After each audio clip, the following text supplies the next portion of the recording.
من كان يؤمن بالله واليوم الآخر فليقل خيرا أو ليصمت۔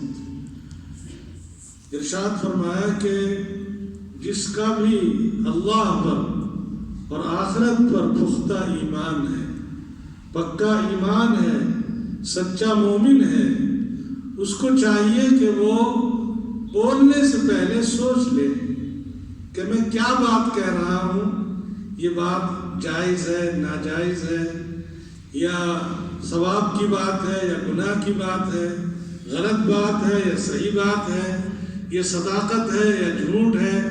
بولنے سے پہلے سوچ لے۔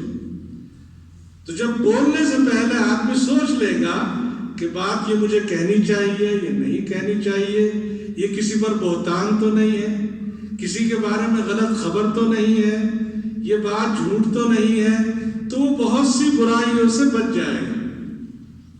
تو فرمایا کہ جو شخص بھی پکا مسلمان ہو اس کو چاہیے کہ وہ بولنے سے پہلے سوچ لے، اگر وہ بات خیر کی ہے، جائز ہے، ثواب کی ہے، کسی کو تکلیف نہیں اس سے، تو وہ بات زبان سے کہے۔ فَلْيَقُلْ خَيْرًا، یعنی مسلمان کی شان یہ ہے کہ وہ اپنی اس زبان سے صرف خیر کی بات نکالے، اللہ کا ذکر نکالے، اللہ سے دعا نکالے، کسی کی سفارش نکالے، سچ بات کہے، اسلام کی دعوت دے، اور غلط بات سے اپنی بات کو، اپنی زبان کو محفوظ رکھے۔ تو اس طریقے پر وہ مسلمان بہت سی برائیوں سے بچ سکتا ہے، بہت سی مصیبتوں سے بچ سکتا ہے، اس لیے کہ اچھائی بھی اسی زبان کے ذریعے سے ہے اور برائی بھی اسی زبان کے ذریعے سے ہے۔ اگر آپ کسی سے اچھی بات پیار سے کریں گے تو وہ آپ کا دوست بن جائے گا، کسی کو گالی دیں گے تو وہ آپ کا دشمن بن جائے گا۔ تو یہ زبان بہت ہی اہم چیز ہے، میں خطرناک نہیں کہوں گا، اسی سے ہمارا ایمان ہے۔ لا الہ الا اللہ محمد رسول اللہ، جس کا یقین ہمارے دل میں ہوتا ہے، اس کی تعبیر ہم زبان سے کرتے ہیں، اور اگر کسی کے دل میں کفر ہے تو وہ بھی تعبیر اس کی زبان سے ہی کرتا ہے۔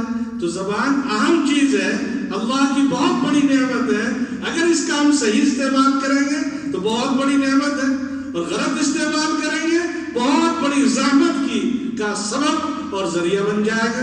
تو اس لیے ہر مسلمان کو بولنے سے پہلے سوچ لینا چاہیے، بات اگر خیر کی ہے، جائز ہے تو بولنی چاہیے، ورنہ خاموش رہنا زیادہ بہتر ہے۔ وباللہ التوفیق۔